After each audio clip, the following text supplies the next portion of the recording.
How you doing, everybody? It's your boy Wardy. That's my man Patrick Hennessy, and we're coming at you with the latest edition of Bridging the Gap podcast. In case this is your first time listening or watching here on the WardyNYM YouTube channel, thank you so much for being here. Greatly appreciate you all. Pat and I break down all the latest in New York sports. It's mainly baseball, of course, and today we have a lot to break down what's going on in Mets land and Yanks land.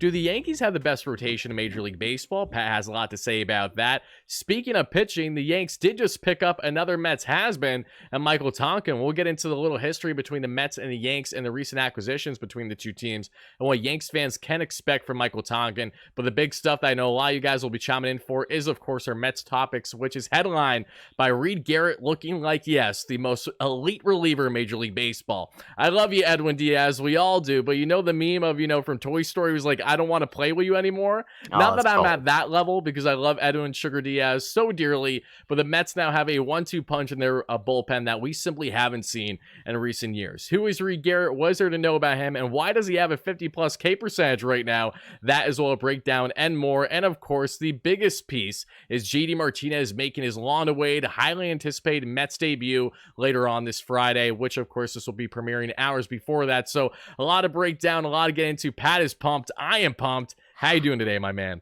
I'm doing great. Feels good to be back. And yeah, the Yankees are just excelling. The Mets are actually doing pretty decent as well. But yeah, I say we just get right to topic number one because I'm chomping at the bit here to talk some New York baseball. We both are. We're pumped. And as you guys know, we definitely get a little animated at times. We don't hold anything back, surely. And this is our version of basically New York sports radio, if you will, with our own little younger twist on it as diehard fans of these respective teams, breaking it all down. And let's start with, yes, Reed Garrett. Now, Pat, I got to ask you, do you have any clue who Reed Garrett is or was prior to an hour ago?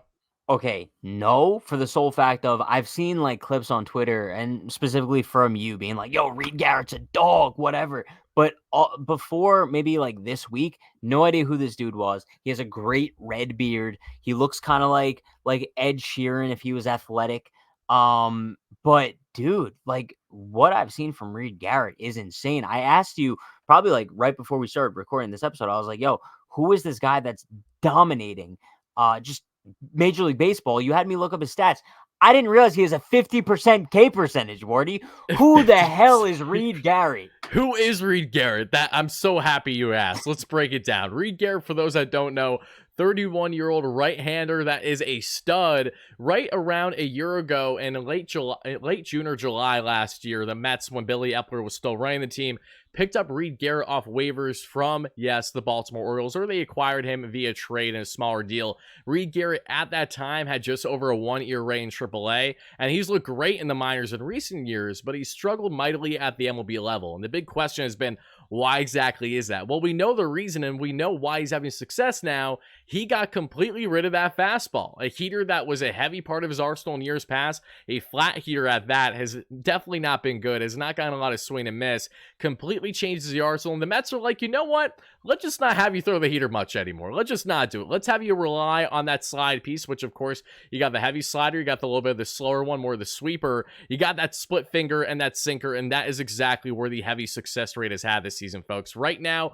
already has 4 wins on the season, more than the entire White Sox organization, if my memory serves me correct. Absolutely insane right now. A 0.71 ERA in 7 games and 12.2 innings for the Mets. He just gave up his first run of the year to Fitzgerald from the Giants. Only has 3 career home runs. Of course, it's a guy like that, but at the same time, I didn't know who Fitzgerald was entering that Giants series, the same way that you and many other baseball fans have no clue who Reed Garrett is, yet he's carving up everyone and their mother. How's he doing this with a 0.87 whip right now? You look at the slider, as I mentioned right now, which again is a heavy part of his arsenal, right around 30% that he's touching 91 on the gun with their sitting average. The sweeper as well, which is nasty, sitting 85. The split finger has been a thing of beauty. It has been so magical in his arsenal that he sits right around 87 there. He has a four-seam fastball that tops 96. There's a lot of life on the heater, but again, it's been flat at times. So being able to utilize that as more of your backup pitch than a frontline pitch for you is huge. And he has a sinker in there that sits 95 too. But just look at the numbers right now through Baseball Savant. I know it's early, but seriously, we need to appreciate what Reed Garrett has done. 72nd percentile in pitch and run value, 27th percentile in fastball run value. Why is that? Again, the heater isn't great. That's why he doesn't use it much, because he doesn't need to with the way he's striking at batters, with the splitty and with the slider that he's been utilizing so well. Went 2 innings of 1 earned run ball again yesterday at the time of us recording this, including 4 strikeouts for that 50% K rate. Breaking run value, 75th percentile, 96th percentile in off-speed run value, 99th percentile in expected ERA, 99th percentile in expected batting average. Fastball velo, not qualified yet, but he sits right around 96 there. And you see, of course, average exit velocity right around league average, 72nd percentile in chase percentage, whip percentage, K percentage, both in the 99th percentiles. If he is not getting you out, say via strikeout, he's probably not getting you out, because that's the only way this man is getting outs right now, is all through strikeouts. He is making everyone swing and miss beautifully. Walk percentage above league average, barrel percentage above league average. You're at 91 percentile. Hard hit percentage a little below, and ground ball percentage means nothing because he doesn't need the ground ball outs. That really answers your questions on Reed Garrett. So is there anything that you would like to add, Pat? I have a question for you, actually. Sure, go ahead. Maybe you could answer this with like one word. Could be pretty simple. I don't know. Do you think what we've seen from Reed Garrett so far this season is sustainable? Define sustainable. So, like, what is? Do you Okay, think okay. his current Prediction rate? time. Yeah, no. He's obviously not going to be a sub-1 ERA guy for the rest of the season. Right, But more than likely not. it's the end of the season. Do you think he's going to have an ERA above or below 2.5? That's a good question. I think he's going to definitely have an ERA by the season's end above 2.5. I could see him in the 3.5 range at absolute worst. Because all it takes is one bad outing. One bad outing for a reliever like this, numbers to be inflated. But what's also true is the fact that he has consistently went out there every time as a multiple innings for the Mets, has gotten him out of jams, some key jams. If it isn't for Reed Garrett, I don't know where this Mets team would be this year. They would be below 500 at the time recording this, where they're at least 1 or 2 up right now. They're just not the same team without him. And what the most amazing thing of it all is that this is a guy that no one, at least from the fan point of view, expected to have any impact on the Mets this year. He didn't start the year in the Mets bullpen. He was called up as an extra guy because we had a doubleheader against the Detroit Tigers, and it's from there on, it's been absolutely massive, the kind of production he's had. So this is just a prime example of David Stearns, the Mets' new Pobo, on finding the best in-house options versus being that guy to say, okay, we got to pick up someone on the market right now. If we don't need to, why bother? And I'm very excited to see what Reed Garrett can continue to do. But him and Edwin Diaz as your 1-2 punch, and then you add in all the other relievers that have been having great success this year, including former Yankee and Adam Ottavino. A lot of things to be excited about in Mets land on that bullpen. So Reed Garrett, hopefully we see more, man. But he has been an absolute dog. And Mets fans that watch this, let me know in the comments down below what has been your biggest takeaway from Reed Garrett's brilliance so far this season. And staying on the Mets topic here, now let's talk about another guy. This is big news because you weren't even fully aware of it. And I don't blame you. If you're not a Mets fan, if you're not following them every day, I don't blame you. But JD Martinez, that we signed, a couple months ago now, is finally making his long-awaited, highly anticipated Mets debut. So just before I break down a bit more on JD Martinez, Pat, what is your knowledge of JDM, especially during his time in Boston, where you saw him more than a lot of other opposing fans as a Yanks fan, of course? Yeah, I mean, just based off memory, right? Like JD Martinez, I would say for the past decade now, which is kind of crazy to say, has been one of the best pure hitters in Major League Baseball. Right. Just an absolute threat at the plate every time he came up to bat. And I know his time in Boston kind of ended being riddled by injuries and just poor production. But last year on the Dodgers, he had a pretty damn good season. And I think it kind of flew under the radar a little bit just because of how good the Dodgers are and how good that lineup is. So it's kind of like adding Shohei Ohtani to it, right? It's like it can only be so good. But now I think the mentality on JD, especially this offseason, is kind of just viewed as a player who is just aging, right? And he's obviously not going to be that same guy we saw over the past decade. However, I think if the Mets can get him in, let's say 85% health, still a guy that's going to provide great value to the middle of that order on a consistent basis. Right. He's for the first time in basically 3 years where the Mets have a true DH, a guy that we can rely on the day-to-day more often than not. And to your point, yes, age has been a factor, right? That's why it took him so long to sign. You would think for a guy that hit right around 33 bombs, 100 RBIs last year, a 900 plus OPS would be having a more desirable market. but it really fell in the Mets' laps because a lot of contending teams right now already have their DH position figured out, or they don't want a standalone DH because you have a lack of diversity there. And that's something that went in hand with the Mets debating so long as to why they want to sign him or not. And they, of course, want him at their price point. They got that because there is payments that'll be happening after the fact there with JDM, which is absolutely huge. And right now, you're bringing in a slugger that just last season alone, if you take a look at his numbers through Baseball Savant, 93rd percentile batting run value, 91st percentile XWOBA, 77th percentile expected batting average, 96th percentile expected slugging, 98th percentile average exit velocity, barrel percentage, 98th percentile, hard hit percentage, 98th percentile, 97th percentile in sweet spot. Yes, the chase rates and the whiff rates are putrid, but he's a slugger. I expect them to be that way. The fact that JDM now entering his age 36, if not age 37 season, is still catching up to the fastball and catching up these breaking pitches the way that he is, shows to me that he is still very much locked in as a hitter. The reason why he hasn't played with the Mets at this point, obviously, has been that back ailment. He signed late,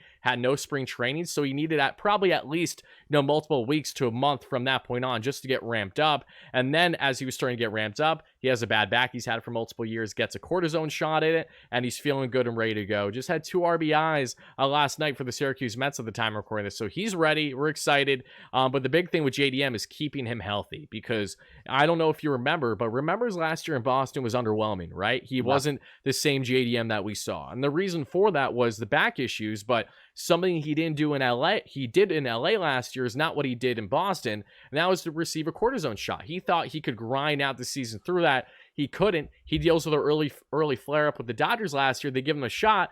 He feels like a kid again. He's ready to go and swing the bat really well. So the Mets did that exact same thought process and philosophy with him this year, hoping for a run, the same amount of success. And as I tell every Mets fan, and even if you're not a Mets fan, don't expect JD Martinez to be the same exact guy he was last year and in years prior. I'm expecting a little bit of regression. I'm expecting, again, a guy that even after missing around a month this season, if he's more in the 20-25 home run range, and we're looking at, more so 75 to 80 plus RBIs, an OPS closer to 800 than 900, I'm still taking that every single day of the week if I'm the Mets, because we haven't had sustainability at the DH position. And now you get a guy that not only can still rake at an elite level right now, but someone that is going to be huge in the clubhouse as a champion during his time in Boston, being with so many great talents in recent years. There's a reason why Pete Alonso, Brandon Nimmo, Francisco Lindor, they get texted from Steve Cohen before the signing's official saying, hey, we got him. Pete Alonso's all getting everything because he gets power protection in that lineup, batting 4th and 5th now, starting this Friday, which is huge. But you're getting a guy that's literally labeled by opposing fans and opposing teammates, on separate teams as a hitting savant. So, there's a lot that comes with JD Martinez beyond just the players. So, any final things you'd like to add there with him making his debut this Friday? Yeah, I think just the last thing that pops up in my mind, I love comps, right? I love making comparisons. Right.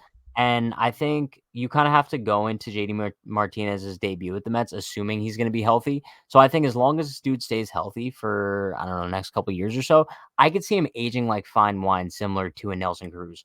For sure. Just like you said, he's just a hitting savant. So, I mean, for the Mets' sake, if I'm being transparent with you, I don't think I don't have high expectations, right? I think You think it's going to be more of a LO Mets type thing?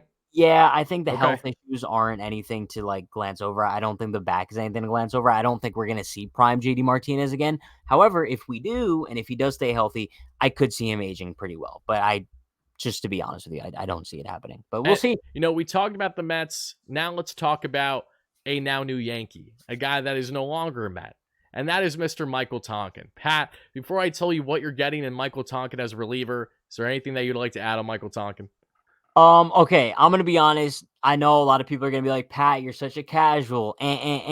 I have no idea who Michael Tonkin is. And that's okay. That's okay. So many Mets fans had no clue who he was when the Mets signed. Dude, the name sounds familiar, right? But right. I found out the news by going through my Twitter today and seeing you tweeted me, oh, we have a topic to discuss on Bridging the Gap. Cool. Let's talk about Michael Tonkin. When I say let's talk about him, I mean Wardy, give me a rundown of what I should expect. Okay, Yanks fans, lock in, listen up. Michael Tonkin, what a hilarious story this man is. So the Mets signed him this offseason as one of like their first reliever pickups. And he was a guy where we didn't know for certain how much of an impact he'd have on the Mets this year, but we knew he's an innings eater. He's a 34-year-old right-hander, 6'7", 220, another tall, lanky guy that's going to be entering the mix there in that Yanks bullpen. He has team control for a bit here, but of course, because of the fact that he can opt out, he can be DFA'd, things of that nature. But this season thus far, he has a 6-year ERA with a 4.86 expected ERA, 9 innings, splitting time with both the Mets and the Twins. So what happened here, Michael Tonkin signs with the Mets after pitching just around 80 innings for the Braves last year to a 4.28 ERA at 3.9 expected. If you're an innings eater for the hot Atlanta Braves, obviously I'm going to have a level of excitement and looking forward to seeing what you can provide, because the Braves do a lot of things right. We know that, unfortunately, as Mets fans. But Tonkin comes in the Mets this season, and he gets absolutely lit up against the Detroit Tigers so bad. And given the fact that the Mets really didn't need to rely on a guy like him, David Stearns was very cutthroat and was like, all right, we're DFAing you. After like your 2 bad outings, that's enough. Like, we have a very low tolerance level with this bullpen. I love that. That's why we've had a lot of success. So he gets traded to the Minnesota Twins for cash considerations. Always love cash. Great player, doing a lot of great things. But the Twins, what happens? Their first series with Michael Tonkin, they play the Detroit Tigers. The Tigers light him up again.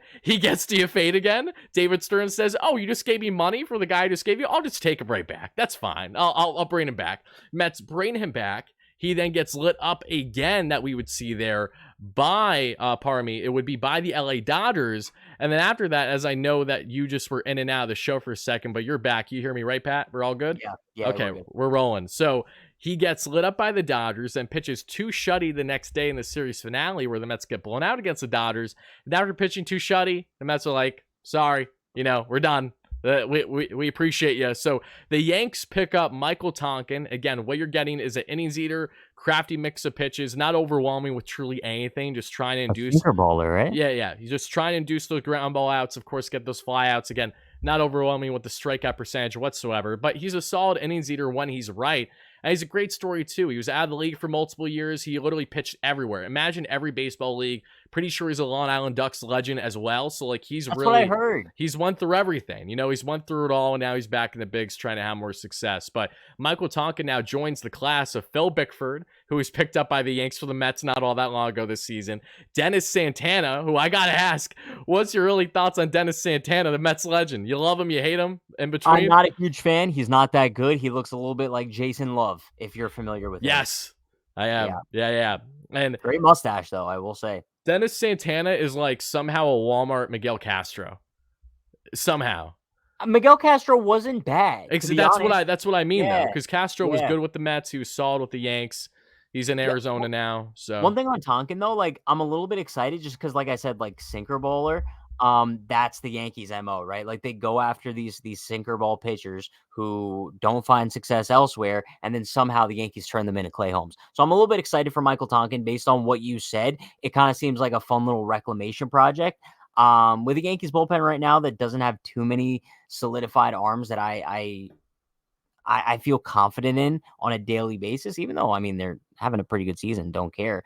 But yeah, I'm excited to see what Michael Tonkin provides. I guess we'll kind of just wait and see at this point, but it kind of screams Yankees project who comes to the Bronx, turns into an absolute stud reliever, has a sub-2 ERA this season, and if he does, by 6+. all means, enjoy him. That's the thing. Like, we're not losing any sleep over it because we're really excited with how the bullpen's been operating. And it's going to continue to. Little thing on Tonkin with the sinker, that's the pitch he's thrown the least so far this season. It's been fastball, slider heavy. So you have to wonder, the Yanks going to be like, nope, let's eliminate the fastball at over 50%. We're not liking that right now. Slider, let's make sure you don't hate it. Let's throw that sinker back in the mix a bit more. Again, it may happen. We've seen the Yanks have been great year in and year out on really having a strong bullpen. That's one of the things I will always credit you guys is if the Yanks don't have maybe a lot of things going right offensively, you know that on the pitching ends, more often than not, they're going to get the job done with their in-house options. I got a big question for you, Pat. Do the Yanks have the best rotation in baseball right now? I can't believe I'm even considering to ask you such a thing with Garrett Cole not in the rotation. Pisses me off. I'm probably at a pissed level. I think I'm at a 4 because it's not like I really worry about the Yanks much at all. It's not like we're battling it out constantly. I want to ask, though, are the Yanks having the best rotation in baseball right now? What's going on with them? Why are they thriving so much without Garrett Cole? First of all, the answer is yes, 1,000%. Okay. And okay, you're salty because, dude, you look at the New York Yankees right now, coming into the season. Once Garrett Cole got hurt, the starting rotation looked like 5 question marks. And now you look at the Yankees rotation, and it's essentially 5 exclamation points, and that's without the best pitcher in Good baseball. wordplay. Thank you, thank you. I mean, you go up and down this rotation, right? I mean, Nestor Cortez, like he's not the same exact Nestor that he was in 2021 and 2022. However, he's still a really solid arm. I would say as of right now, he's probably the worst pitcher in the Yankees rotation. It's probably between him and Clark Schmidt, but that's not saying a lot because all of them are so good. But Carlos Rodon, I mean, I want to touch on him for a second, just because everything that he went through last season and all the ridicule that he took, even from me, bro. And I think it was fair, right? He signed that mega contract before the 2023 season. And obviously the expectations were for him to be the Yankees number 2, right behind Garrett Cole. And whether it was because of injuries or just whatever reason the case was for him having such a bad year last season, one of the highest ERAs in all of MLB, right? For him to show up to spring training looking like he's in great shape, no mustache, and now starting off the season dogging. He currently has a 2.7 ERA through 5 starts. That's what Yankees fans love to see. This is the Carlos Rodon, however you want to pronounce it. This is the guy that Yankees fans signed up for, and this is the guy that we wanted to see. But I mean, Clark Schmidt also, I mean, a guy who, it's kind of crazy. I want to say since the start of the 2023 season, he leads all of MLB in most starts with less than 3 earned runs, which is absurd. That's absurd. So what's changed so much from Clark Schmidt this year, either from the statistical standpoint or at least the eye test? What's Yeah, because I Clark mean, Schmidt's Clark Schmidt, oh, Clark wow. Schmidt. Okay, I don't even buddy. know what to say. He's been batting practice at times. What's happening with him? Yeah, and I think the issue with Schmidt is his third time through the order. Okay. Every time he kind of gets to that third time in the order, he always gets rocked. Like on Wednesday night, for example, against the A's, he was absolutely cruising, and then I'm pretty sure he gave up 3 earned runs his third time through the order. So I think it's one of those things where the Yankees kind of just have to prepare for once his time comes up in the rotation. Make sure you have some relievers locked down, because I can't see him going more than like 5, 6 innings without imploding. But still, I think once the Yankees are at full strength rotation wise, he's your number 5. And if those are the numbers you're getting at your number 4 or 5, that's excellent work. And yeah, just also Marcus Stroman, he deserves some flowers too. Just an excellent start to the season, 2.93 ERA in 5 starts, and the just the killer instinct and the great winning mentality that he's provided to the Yankees so far this season. He's cool, bro. And I know he hasn't really won anything in his career, but he provides that dog mentality. He provides that edge that I think the Yankees were severely lacking coming into the season. I think he's listen. You and I, we were live when he signed with the Yankees, and I was upset for obvious reasons. But he's won me over, and we said this, right? The way you can win a fan base over is by performing well. And Marcus Stroman, since he's performing well, is one of the most loved players on the New York Yankees right now. And if he continues to do this, he will continue to be a Yankee fan favorite for the rest of his career. Right. And last guy in the rotation I want to touch on is Luis Heel, who real dark horse has, Touching 98, 99. What is yeah, going on with it's Luis Hill? Okay. I'm sorry. it's Like crazy. that's the one thing where I was watching some of his films so far this season. I'm like, are you kidding me right now? Yeah, Really? This is it's happening. absurd. His Okay. stuff is nasty, bro. Like, coming into the season, a lot of people thought I was psychotic for saying I don't care that the Yankees pass up on Montgomery and Snell because they have Luis Heel coming back. And his stuff is just electric. If he can find a way to work on his control, because he currently leads the team in walks, despite having one less start than everyone else. Okay. But and bro, still has a 2.75 ERA right now, though, in 4 starts. If he can figure out how to work out those control issues, we're looking at a guy who has a potential to be like a 2 or 3 in a rotation. And the Yankees know what they have there. So now you look at it, Garrett Cole potentially coming back in, I don't know, maybe 1 to 2 months at this rate. Because he's just They're starting definitely to not get going to back rush going. him with the way they're playing Yeah, right now. I yeah. can tell you that There's much. no need to. Yeah. But I think once Garrett Cole comes back, it's an interesting scenario because who do you boot out of this rotation? It's Or do you go with a 6-man rotation? I Like think what the yeah, Mets I are think that's planning to what do they once Kodai Senga returns. Yeah, I think it So, would be very smart, especially considering Cole coming off of injury, right? right. And having Rodon in there who's injury prone and Nestor in there who's a little bit injury prone. I think having a 6-man rotation, as long as Cole is okay with it, because I think he would probably have the final say there. I think that that would probably be the ideal scenario. And then I genuinely think that when it's all said and done this season, a team that currently ranks 3 among Major League Baseball in starting rotation ERA, I think we're going to be able to look at the Yankees rotation going into the playoffs this year and say that it is by far the best in Major League Baseball. Thank you for coming to my TED Talk. I appreciate the TED Talk. I don't appreciate the nonsense that was in it, but I appreciate it no less. So I'm looking at this the Yanks early stats right now from their rotation. You know, we're looking at a solid 3.01 ERA on the season, which is one of the best in Major League Baseball. As of now, I'm pretty sure that they're in the top 4 category or right around there for the Yanks. And as your K per 9, 9.38, which is great. Walks per 9, 3.68. So you need some work there for sure. But your home run rates, you know, at 0.87 or lower, definitely want to keep it below 1. You're off to a great start there. And yeah, I mean, there's been a lot to like so far from this pitching staff early on in the early goings. And again, the fact that we are even putting a label out there as the Yanks having the best rotation MLB right now, it's not an outlandish thing to say. You can disagree. And yes, there are numbers that you could say counter and say, no, it is really more so this team. It really, maybe you can, again, make a rightful argument. The Boston Red Sox, out of all teams, have been tremendous with their pitching staff early goings, but they've had some serious injuries. Yeah. Brian Bello just went down on the 15-day IL, if I'm not mistaken. So you're getting guys that are unfortunately getting impacted negatively around the league, and the Yanks are thriving without Garrett Cole. So definitely, I will give a tip of the cap where credit is due there on that front. That's been a huge heal for them, especially where Juan Soto's been doing Juan Soto things. Giancarlo Stanton's been doing Giancarlo Stanton things. And last but not least, he's finally starting to do things, is your leader, Mr. All Rise, the judge himself, and Aaron. So anything that you would like to add there briefly on Aaron Judge, or if there's anything you'd like to add more on the rotation before we get there, by all means, go ahead. Yeah, I mean, nothing much else to say about the rotation except like I think a lot of people right now could be like, "Oh, the Red Sox have a better rotation, the Phillies have a better rotation, whatever." But those teams don't have Garrett Cole coming back soon. And I think that makes all the difference when determining that. But yeah, about Aaron Judge, I know he's had a slow start to the season. I'm not concerned. You can never be concerned with a guy like that who's just one of the best pure hitters in baseball. He's gonna come around and he's gonna finish the season with probably 40 plus home runs as long as he stays healthy. Yeah, I mean, I think a lot of people just like to make something out of nothing when it comes to Judge. If this was May, June, and he was still batting sub 200, I'd be a little bit concerned, but time will tell. And I think Judge is gonna be just fine. We're already seeing him starting to break out of the slump anyway. So I think that about does it for the show. This was an awesome one, Pat. Talk about the latest from Mets land. I'm so juiced about JD Martinez. I cannot begin to tell you. Next show, hopefully, we'll be discussing why JD Martinez is going to go down as one of the best home run hitters in Major League Baseball yet again this season. But before we get there, Pat, can you please let us know your final remarks on today's show and where people can find you?